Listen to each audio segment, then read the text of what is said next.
Hi there, Karen. Welcome to EventWell Talks, this edition of EventWell Talks. We're joined by Karen Liebenguth. Did I say that right, That's Karen? right. I did say it Well right. done.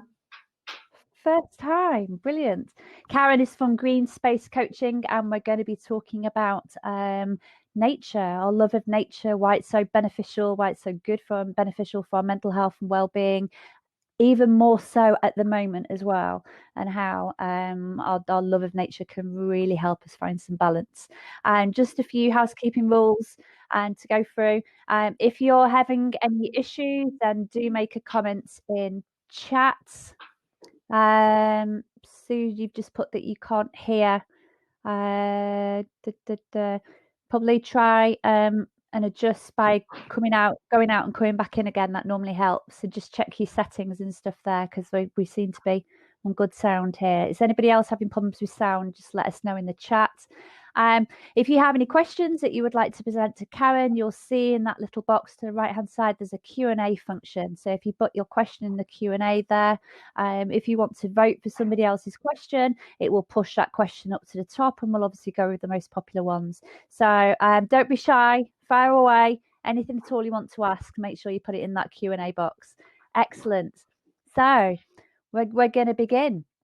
We're going to get started. Let me just bring up my questions. So, welcome, Karen. Thank you so much for joining us for this edition of EventWell Talks. It's a pleasure to have you here. We're going to be obviously be talking about nature. And I thought I'd kick off with the first question, where it's basically here at EventWell, we're big lovers of the science behind well-being and mental health. We talk about it a lot. We like to give people those reasons in terms of why things are so good for us and why we should be doing certain things in the way that we should be doing them in terms of looking after our health. So biophilia, it's a term I first heard at Confex this year in February. So I'm relatively new to the term myself. I didn't actually realize it was a thing, but apparently it is. So what is it? What is biophilia? Yeah, first of all, I want to say hello and thank you for inviting me. It's really delightful to be here and to talk about what I most feel passionate about, nature. So biophilia, it's a term that was coined by Edward O. Now I've forgotten his name. Wilson. Edward O. Wilson. He is an American naturalist, writer, author, biologist, and he's now 90. He's in his 90s. He spent his whole life really exploring our connection with nature and the effect nature has on us.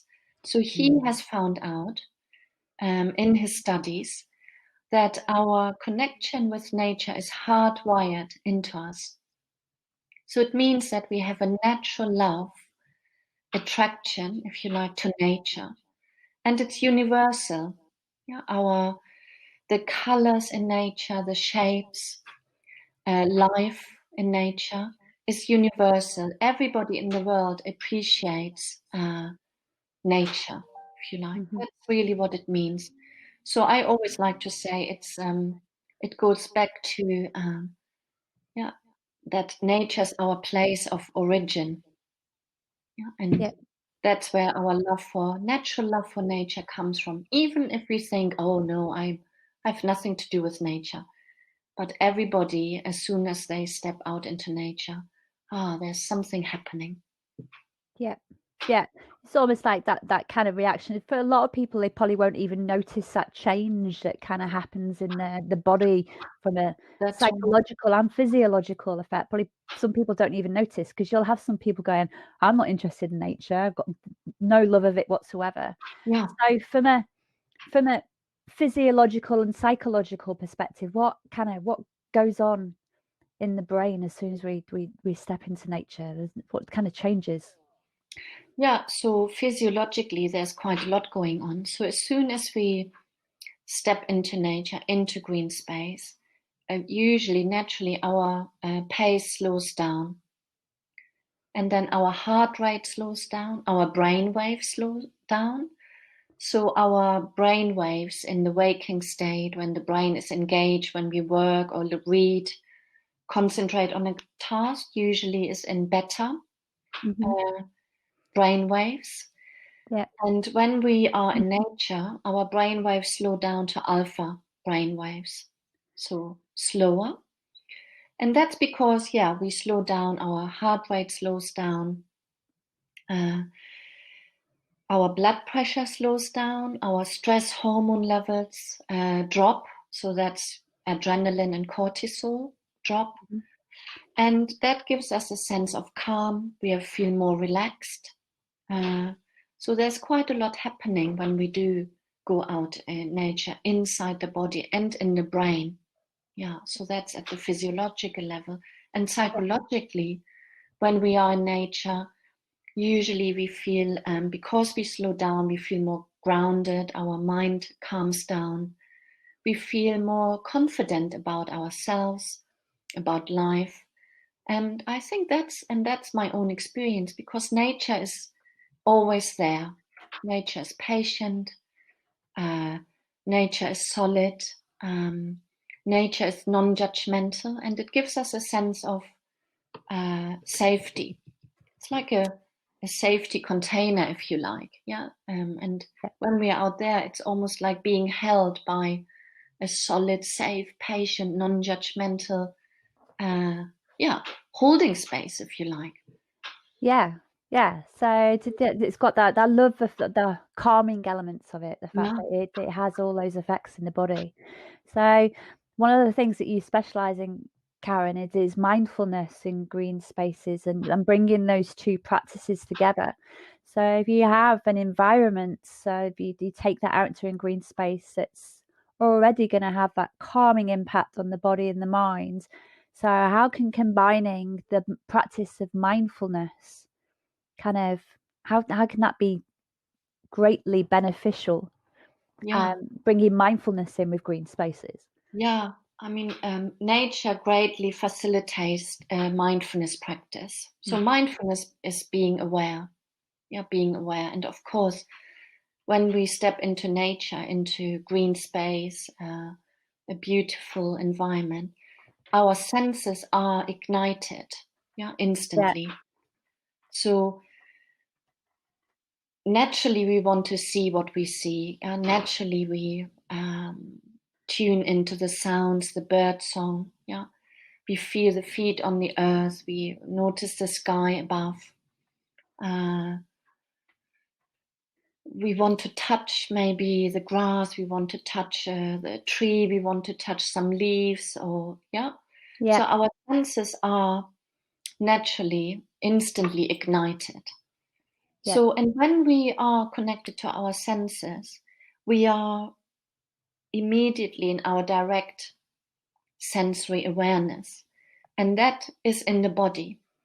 And so when we are in nature and we are connected and can come back to our senses, we drop out of our head and into the body, and we are much more present rather than being caught up in the mind, in our stories, feeling stressed and worried or ruminate.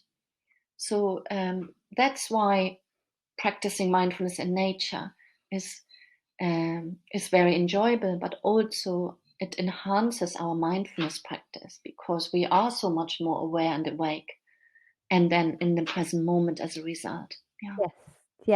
And how, from a mindfulness perspective, and I mean, we talk a lot, don't we, about being present and being in the moment, bearing in mind the situation that everybody finds themselves in the moment. I mean, we're all in lockdown. How can mindfulness help people at the moment in terms of that awareness and that presenteeism? Mindfulness practice can be hugely helpful by coming back to what's actually happening. So yes, we are in lockdown. Yes, it has also been difficult for me at times, although I have to say I have been very grateful, because my work has continued, because mindfulness is needed and coaching is needed, although I can't do my work outdoors at the moment. my work has continued because, of course, coaching and mindfulness can still happen online. Yes. But how mindfulness can help us and has helped me during this time. Yes, it's difficult. Yes, it's a very uncertain time. Yes, we can't control what's happening right now. But mindfulness awareness can help us come back to this moment right now. So right now, I'm sitting here talking with you. Right now, I'm okay. Yes, it's difficult. There are things that are difficult right now in my life. But we can come back to the actual direct experience rather than getting caught up in thoughts, worries, stories, about what might happen that hasn't happened yet and may never happen. Yes. Yeah. We talk about that a lot, don't we, in mindfulness circles, kind of stuff, that, that is one of the most beneficial practices. And that's why mindfulness practice is so good for us, because it does kind of center you into the present moment. And the present moment is the only thing you can control. You can't, the past has been and gone. You can't change that. It's happened. Learn from it, maybe, but don't dwell in it and don't spend too much time in it. And the future, it's good to have a vision of the future. It helps you with planning and those perspectives, but don't concern yourself too much with stuff that hasn't happened yet. Just plan for certain environments. But it is about presenteeism and that living in the moment and living and working, eating, walking, all of that stuff, doing that in a mindful way. Do you have any kind of tips and advice that you could offer people in terms of, just some pointers in terms of how people can have a little bit more of a mindful approach to life? Yeah, I think the main thing really is when we practice or want to live more moment by moment. That, by the way, doesn't mean we don't think or we don't plan, or we don't have to reflect on things that happened. But what often happens, we don't do it from an embodied, direct experience place, but from overthinking state of mind. That's often what happens. So one of the things that's really helpful is to slow down, and to take 3 breaths. So when we are in nature, we slow down naturally. Through the connection with the earth, the sky. It's just because nature offers us that space where we naturally want to slow down. So when we are at home or when we work, it's helpful to notice when we are sort of rushing, when we are a little bit in the doing mode and on autopilot, just doing one thing after the other.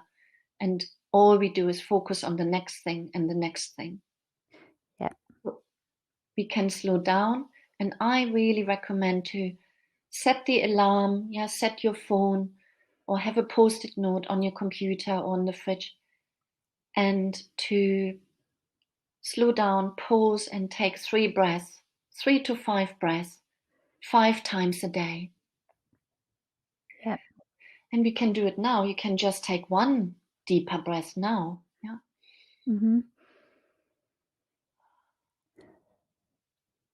And those who have joined us, you can do that. And immediately, we are more present. We are more here. Because the breath serves as an anchor. It takes us instantly into the body. And the body is where our direct experience happens. And the only place we can really fully live from, if you like. So taking a breath takes us instantly into the present moment. And you can imagine how powerful this can be if we regularly pause throughout the day. The more we practice that, the longer the periods we can actually stay present become. Rather than, needing to do the next thing and worrying about what next, or what will happen to my job and what will become of me, and we easily live in what if land in our mind. And the mind can't distinguish between whether something has not happened yet. Yeah, whether it's in the future or, but if we have a thought that is about, oh, what if I lose my job? For the mind, it's as though I have already lost my job. Yeah, and that of course creates a lot of anxiety and stress and worry. Yeah, yeah. Because the mind can only take direct instruction, can't it? It can't distinguish between some, as you say, it can't distinguish between something that hasn't happened yet. It also can't process the negative. Yeah. So to give the classic, but to give a classic example of this, I'm scared of heights. If I say to myself, if I go up somewhere high and it's scary, if I say to myself, don't look down, the first thing my head does, poof, is move to look down, because your brain can't process a negative. It can only take direct instructions. And it's so, and we are in control of our thoughts, aren't we? And you can use the breath to slow those thoughts and that thinking down, just to center yourself for a minute. So we recorded an edition of EventWell Cast this afternoon with our chairman. We were talking about habits. So mindfulness kind of practice, you have to work on it. So it's and the whole getting out in nature and stuff like that as well. But mindfulness practice, and that it's you have to practice it for it to become a habit. So what kind of advice and tips would you give people in terms of adopting mindfulness practice in a way that they would find beneficial? Yeah, it's really spot on, Helen, and I can't stress it enough. Mindfulness is not just an idea, it's a practice like any other practice, whether it's, yoga or playing an instrument. We have to do it to become mindful. Yeah, mindfulness means awareness, but we have to train the mindfulness muscle in the brain. Yeah, as we have to train the muscles in the body if we want to be stronger and fitter and have more core strength. Yeah, that doesn't come from doing a few physical exercises. It's a bit like a mind gym. Yeah, it's a mind gym, if you like. Yeah, so training the muscle that becomes, alert, awake. So one of the exercises is to pause several times a day and to take a breath. But better even is to get into regular 10 to 20-minute mindfulness practice every day. So that's the formal practice. That's so helpful because it gives us, it provides formally practicing mindfulness by sitting down and doing a guided practice, helps us to really train our attention, to intentionally learn to sustain our attention. That's why formal mindfulness practice is so helpful, because again and again, when we sit and pay attention to our breath or our thoughts or our sensations in the body, that is what strengthens the attention muscle. That helps us to sustain and direct our attention. And then when we are in nature or throughout the day at work, there are many mindfulness practices we can do. We can, for example, this is one of my favorite practices inside, do one activity mindfully every day, whether that is making a cup of tea mindfully, by watching the kettle boil rather than doing 5 things at the same time, like I sometimes do. I put on the kettle and then I think immediately else. Quickly I do the washing up, quickly I get the rubbish out. But no, we can just use that moment and watch the kettle boil and listen how the water begins to boil, and then pour the water, and put the bag in, the milk, whatever you like. Or when we go outside, we can practice mindful walking outside and really look what's around us. I love an exercise that I call 4-3-2-1. I often do it when I'm in nature. So, what's that? I look at 4 things that I like, I feel attracted to in nature, and really see the 4 things one after the other. So I might see a beautiful tree and I really take it in. And then I just move my eyes to the next thing I see, and that might be some spring blossom. And I take that in. I might even walk a little bit closer and really look. And then I find two more things I really see, I really look at and take in. And then I hear 3 sounds. So at first I let all the sounds come to me.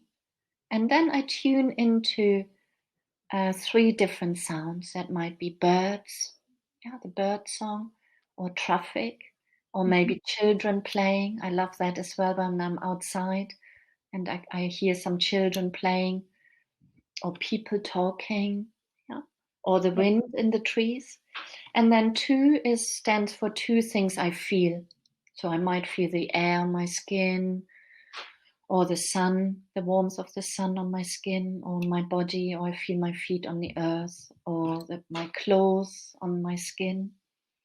And then one stands for one thing I taste or smell or touch.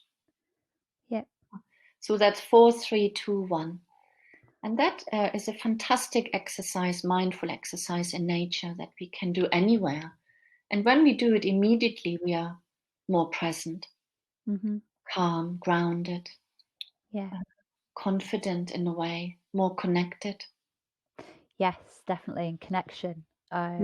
It is one of our most important, probably touch and connection. Touch is our most important sense, isn't it? As human beings, it's the one that we're instantly born with, that we don't have to develop it. It's there as soon as we're born. It's a very important, like touch, connection, all of those things. That's why they're so important. So I suppose kind of bringing it to the kind of green space kind of element, it would be wrong of us to assume that all of us are lucky enough to have access to a garden, have our own garden spaces, or that we have a park on our doorstep. So bearing in mind how important that nature connection is to us, how can people bring green spaces to themselves? So what can they be doing around their workspace at the moment to bring a little bit of nature to that space, to kind of bring a bit of calmness to their desk and workspace? What can people be doing at the moment? So house plants, as you can see, I have many plants in the house, although I do spend a lot of time in nature. And I'm also lucky I have a little garden and I have a big park in front of the house, near the house. But plants, it's a really lovely thing to look after. When we have plants in the house, they need care, they need regular watering, they sometimes need repotting and a bit of more earth. So it's wonderful. And I love doing that, walking around the house and looking after each plant. I usually do it at the weekend. I go around with my watering can and pick off the wilted leaves, make sure they are well and have enough air and enough light. But also we can plant some seeds. It's still time right now to plant some seeds, get some pots. Some supermarkets have soil and pots. It doesn't cost very much. Some supermarkets also have some seeds still. We can also order online. I've ordered some seeds online for the garden. And that's wonderful, just to have some pots near a window and watch the seedlings grow. And also the exercise I've just shared with you, the 4, 3, 2, 1. Seeing, hearing, feeling, smelling, tasting.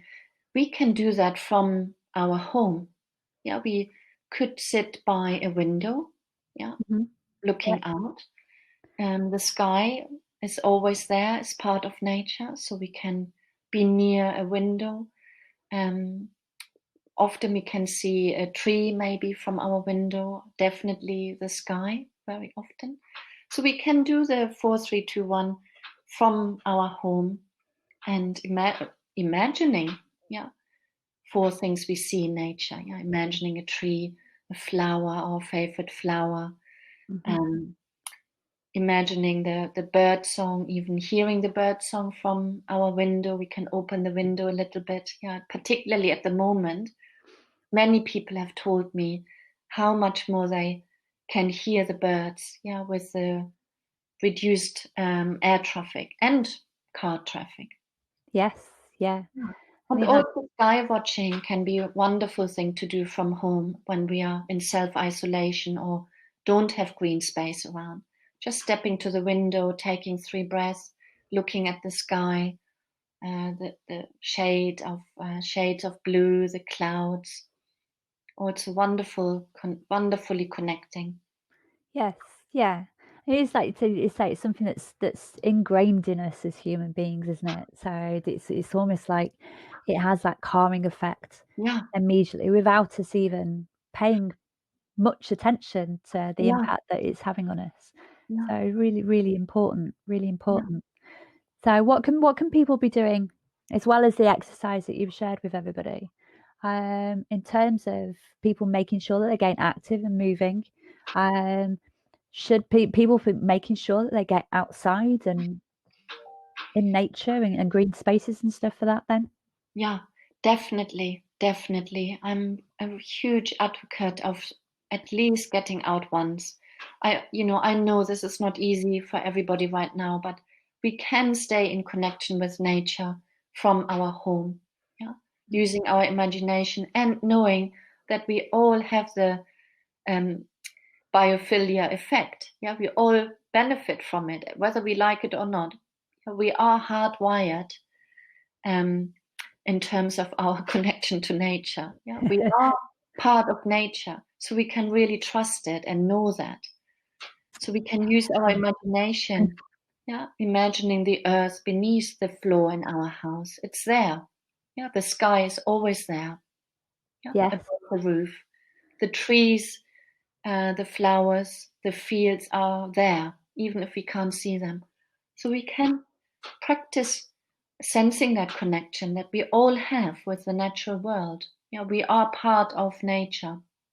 We are not separate from it, as though sometimes we do feel separate from it because of our modern lives, I guess. So getting out into nature, yes. And if you don't have a park nearby, I have enjoyed also, because my local park was closed for 3 weeks at the beginning of lockdown. And I have started to walk around my neighborhood. And it's just fantastic what we can discover walking around the houses, as it were. Because many people have pots in front of their houses, beautiful blossom bushes, Japanese cherry trees. I've discovered the most beautiful blossom and flowers and flower pots that people have. And also, when we walk around the houses, I've discovered a few tiny green spaces, tiny green parks, if you like, for to sit in. So yeah, do get out, do become an explorer, a little, an adventurer of the neighborhood. There's a lot to see. Yes, definitely. I agree with that one. There's I live in Blackheath in Greenwich, so I'm lucky enough to have a garden and also to be right next to Greenwich Park and the Heath. But there's lots of little hidden parks and gardens, particularly for people that live in London. There are lots of little hidden parks and gardens that are fairly, because you get caught in that rat race, fast-paced life. You kind of don't spend the time to go and discover these places.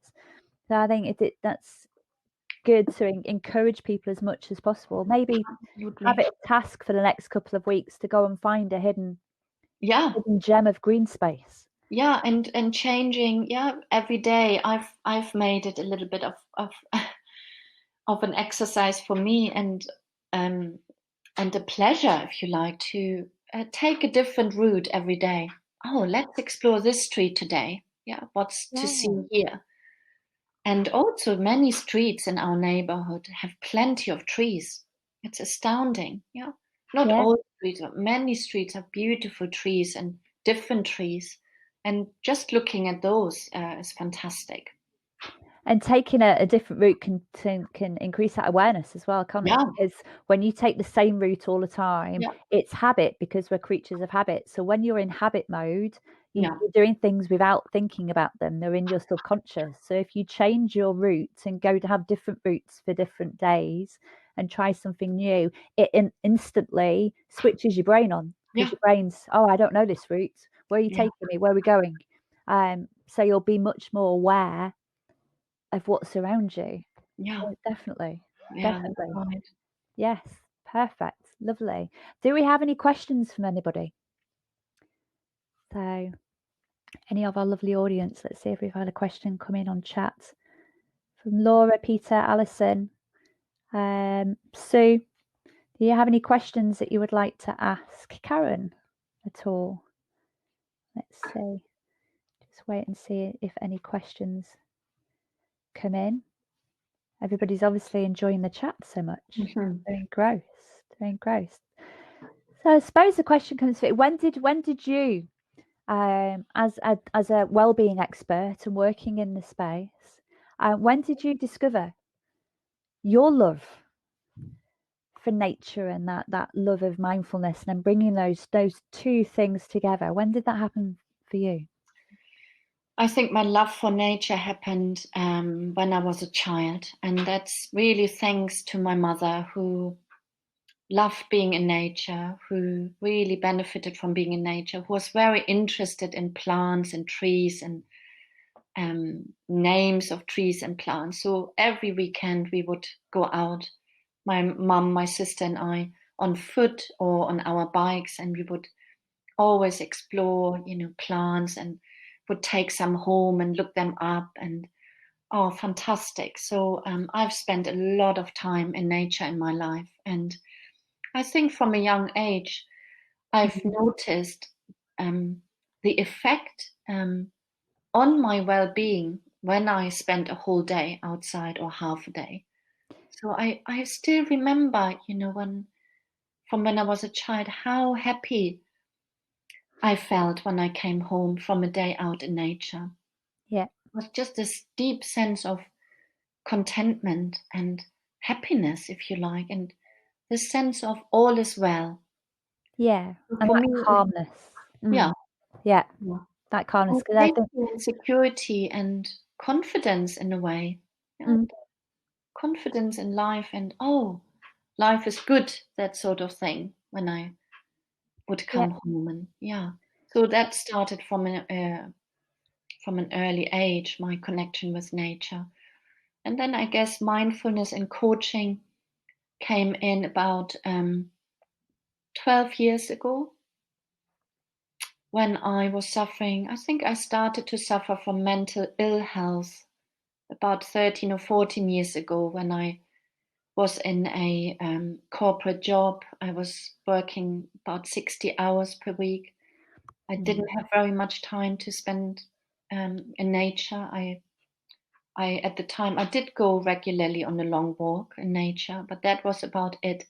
So I suffered from anxiety, from overwhelm, probably burnout if I look back, because I was very, very tired, unwell. Yeah.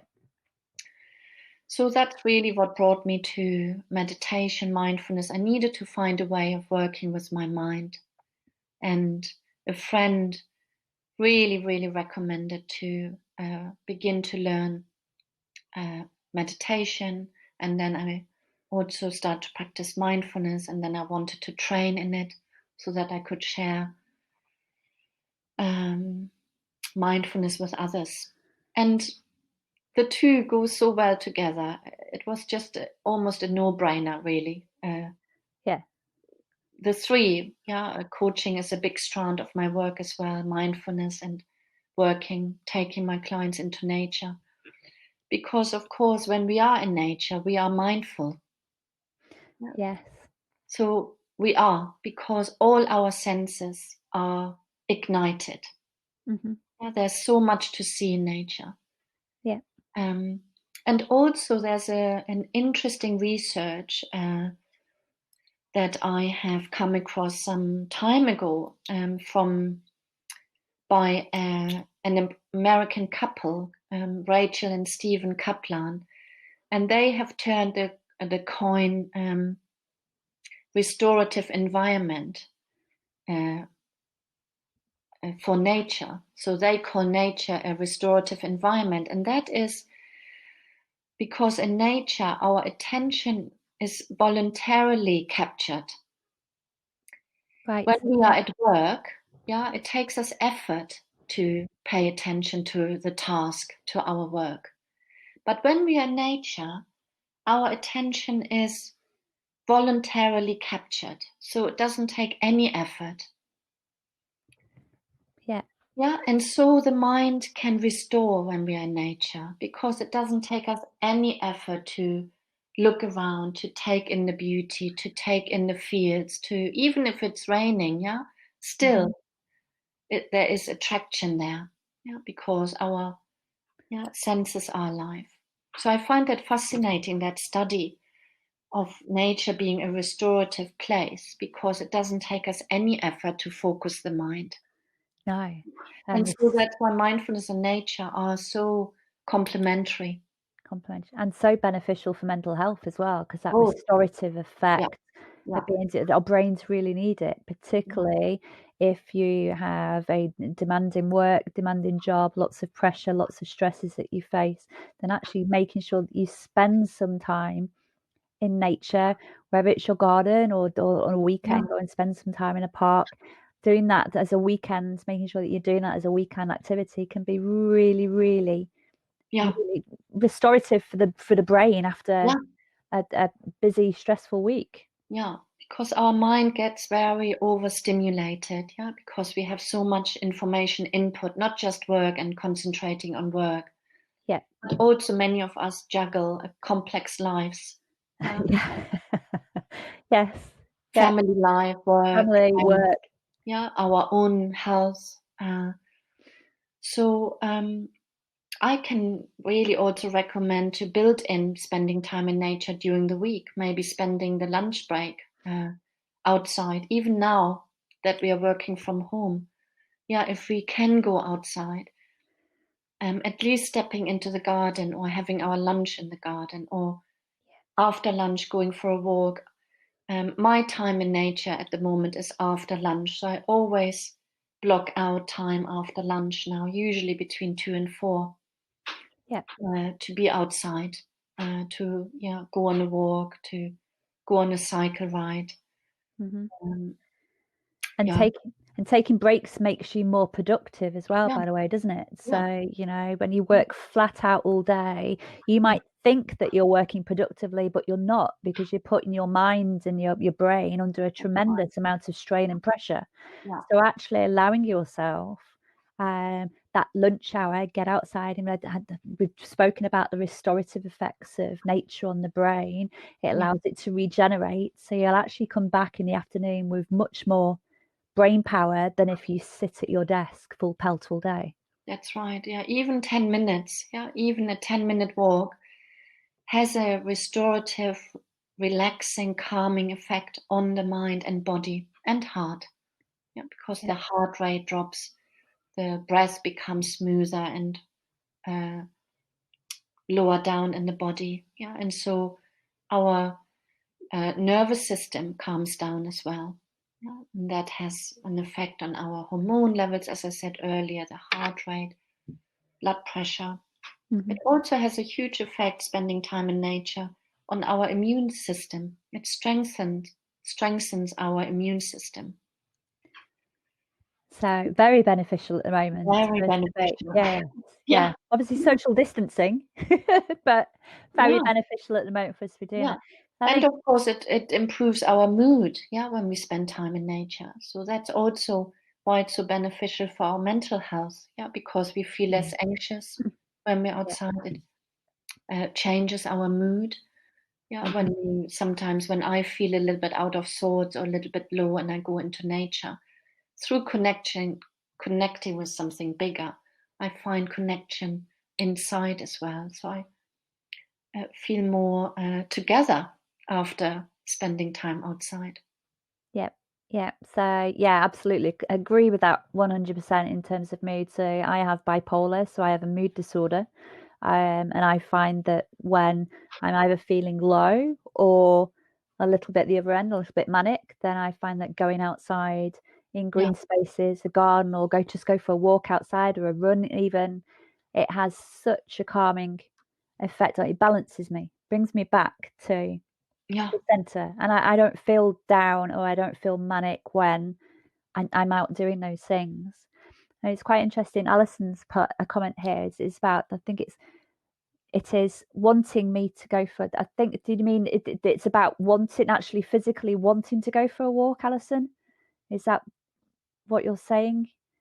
Maybe come back there. So I suppose that's a good point, is the fact that how can people find that motivation, I suppose, to get physically get up and go for a walk, because a lot of people are going to find that element very difficult. Yes. Oh yes, all the talk about nature is wanting me to go for a walk. Yeah, good.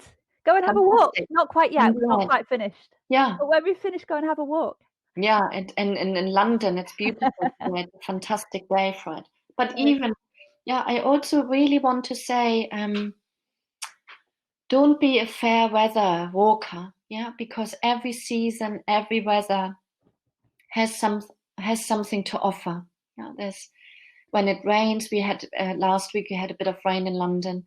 I just found it so refreshing. Yeah, after a long period of beautiful sunshine and quite a lot of dry weather, the rain felt so wonderful, reinvigorating, let's say. And I loved, the walking in the rain as well, and the freshness on my skin, and wearing my raincoat, and just having the freshness around me, and being in that, and tapping into that. So every season, every weather has something to offer to us, and always touches us. Always has an effect on us positively. Yes. And I know we've got a few people from the Northwest on this event today that we were chatting to before we came in. So Northwesters, we're used to the rain. You get a lot of rain in the Northwest.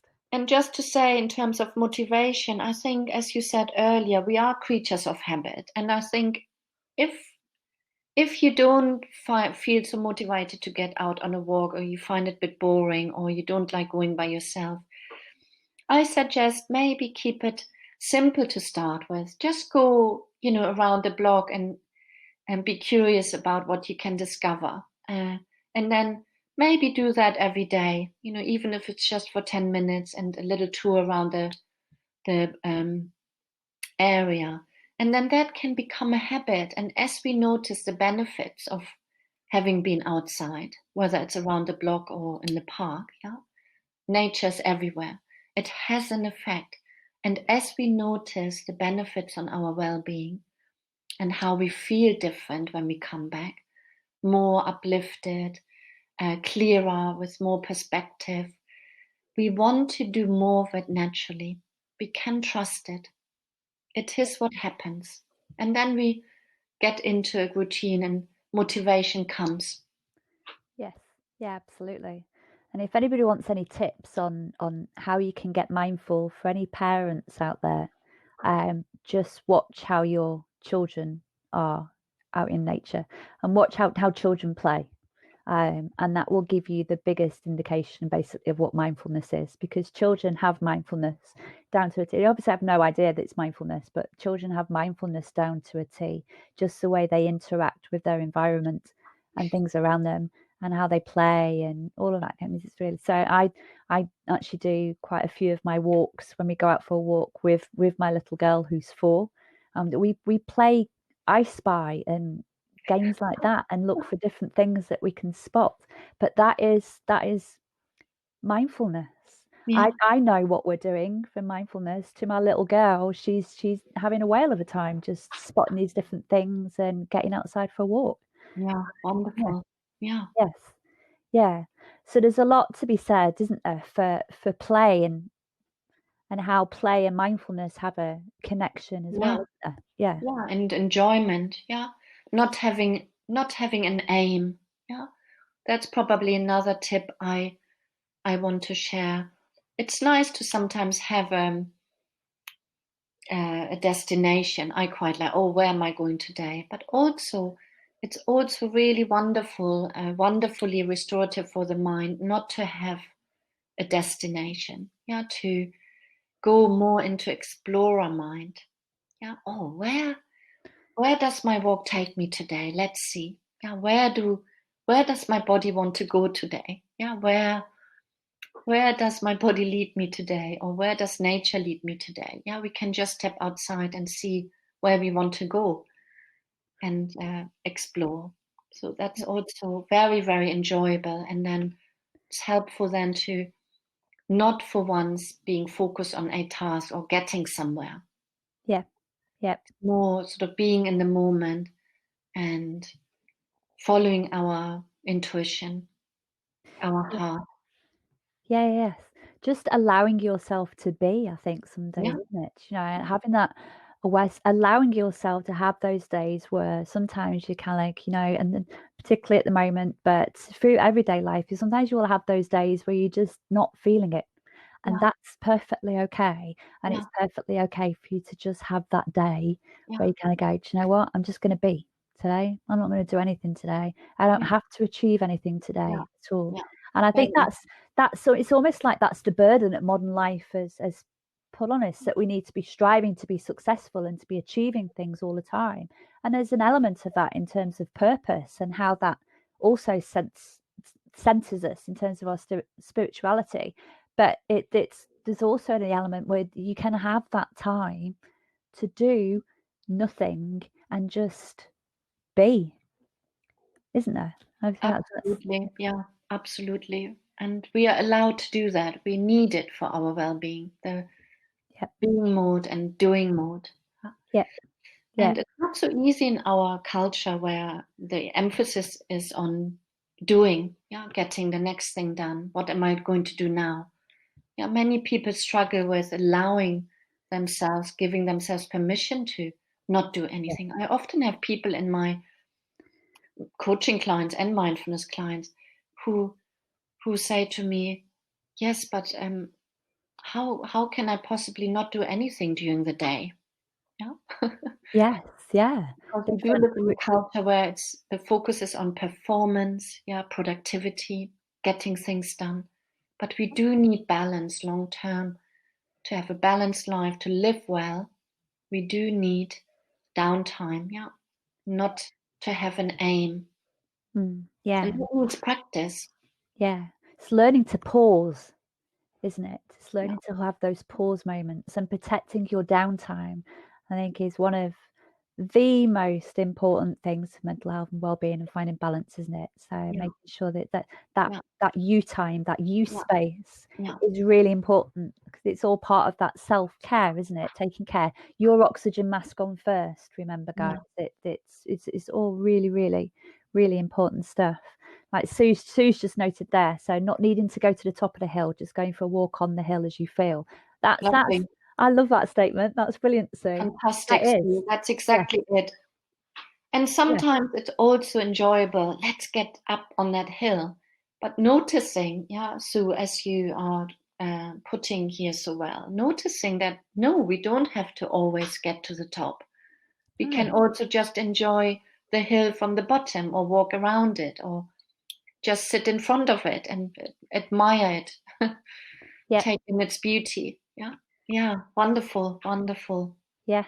Spot life going on around you, take Yeah. notice kind of stuff. Yeah. But the conversation I was having earlier in the day, that sometimes we're so fast to get to these destinations. Yeah. Happiness is not a destination, it's a way of life. So Yeah. I'll be happy once I've achieved this. I'll be happy when I've got that. I'll be happy now. Allow yourself to be happy now. You only get one shot at life, and we're not on this planet for very long. We're not on Earth for very long. We're not part of nature, as we've just been chatting about, for very long. So why don't we make as much as we possibly can, all of the time that we have Yeah. here? Well, In and time for particularly happiness. now in lockdown, some of us have more time, others don't. I acknowledge that. Um, but life, I think, for many of us has become in a certain way simpler by being more at home. Yeah. So I Mm. think for some people it has become easier to carve out time to get outside. And also there has been more emphasis and encouragement for people to get more outside, which I think is fantastic. And my great hope is that many people will continue the habit of getting out into nature every day and to walk, which has such huge benefits for our mental well-being, but also physical well-being. Yes, yeah. Which walking is. We have a challenge at the moment, Step 300K, where it's National Walking Month as well, guys, by the way, if anybody knew that. So just even 20 minutes outside, their health benefits from that are superb in terms of getting active and moving and not being stuck at our desks or stuck to the sofa, trying to move and be active and as much as possible. Just it's so beneficial for mental health and physical health, obviously, as well, the physical benefits as well for that. Okay, so any other questions from anybody? Here you go. Let's see. Does anybody think one on the Q&A? No. Well, it's been a wonderful chat. So I think we've got 3 or 4 minutes left.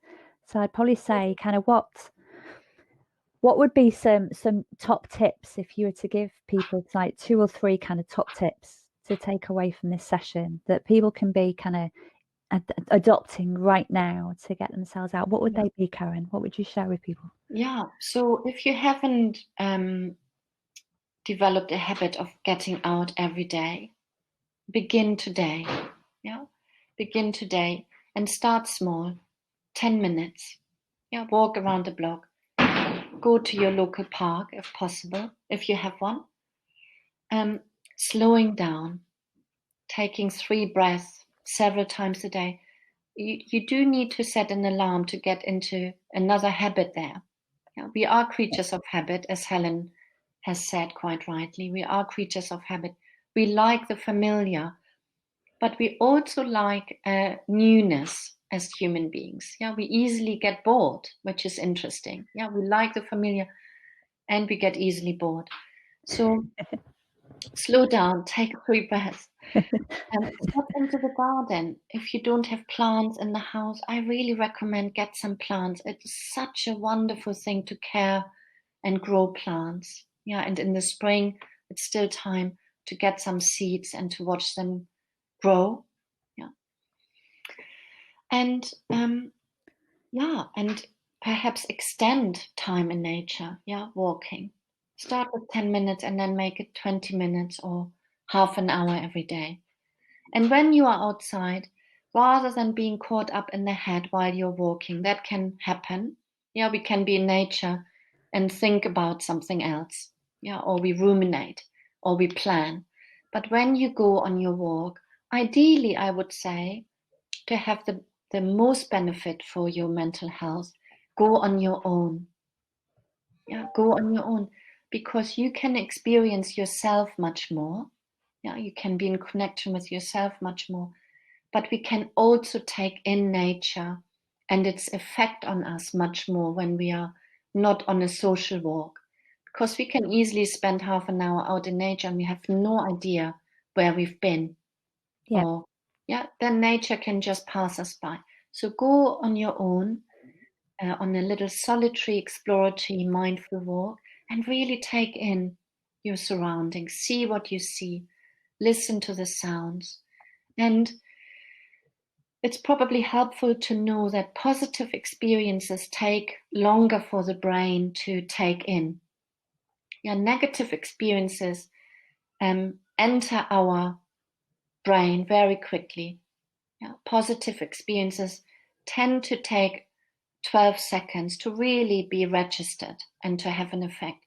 Negative experiences take 1/10 of a second. So that's major. So when you're outside, that really is a top tip. Take time to really absorb the beauty so that it has an effect on the mind and heart and body. That's probably what I like to share. Brilliant. So I love that. I particularly like that slow down. Slowing down, just a nudge, not becoming a snail. But slowing down, because the heart rate slows down, the mind slows down. Yeah. The breath becomes deeper.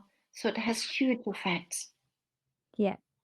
And obviously that deep breathing kind of element of the breath and how centering and calming that is as well. Yeah. And our experience becomes richer when we slow down. Yeah. Yeah. Yeah. Because we can take more in. So I always say, our life experience becomes richer, broader, because we experience more and not so much of life passes us by. Yeah. When we are sort of on autopilot and walking around. Yeah, and Alison's made a really good suggestion as well. So don't look at your phone when you're out. Absolutely. Do you know what? I'd take it one step further, Alison. Don't take your phone with you. I don't take my Go phone with for a me. walk and leave your phone at home. You don't have to take it with you. Leave it alone. I do that with my little girl. We leave the phone at home. It's fantastic. Go out Very for a walk. good. Yeah. The temptation is very, very, really high to look at the phone. I know it for myself, and I don't use my phone that much. But even if it's to take photos, that can be a temptation, and it's a different experience to be out taking. We end up taking loads of photos, which I sometimes do. Then we sort of see nature through the lens of our camera. Yeah. But then sometimes I do take my phone to take photos, because I love doing that too. But it's the intention, and sometimes I agree, just leave the phone at home to give yourself a proper restorative break. Well, like Alison said, put it in your back pocket. Put it away in your pocket. Don't have it in your hands. Completely. I completely agree with that point. I think fantastic point. Technology, we spend too much of our lives looking through the lens on our cameras. And just move it out of the way and physically look at it with your eyes and allow your eyes to absorb it, not your iPhone. You don't need to be sharing this moment on social media. Definitely. Brilliant. Smile, breathe, and go slowly. Yes, Peter. Thank you. Brilliant. Good. Yes. That was fantastic. So huge. Do you know, I feel so calm just having had that conversation. I really could feel myself absolutely. When I'm not just saying it, I could really feel myself like calming through that conversation. It's been amazing chatting to you. Thank you so much for joining us. We're going to go back into a little bit of networking now. So if anybody wants to come and have a chat with myself and Karen, come and ask some more questions, you can do that now. Thank you to everyone for joining us. Apologies to anyone who's had a few issues kind of joining us at the beginning. I know that Wi-Fi is starting to be problematic for a lot of people, so apologies in regards to that. Although we don't control, EventWell doesn't control the Wi-Fi.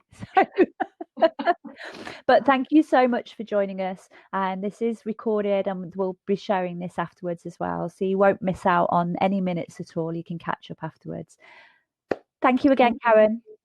It's been a great pleasure. Fantastic. Thank you for inviting me once more. Thank you very much. Okay, we'll see everyone soon. Okay.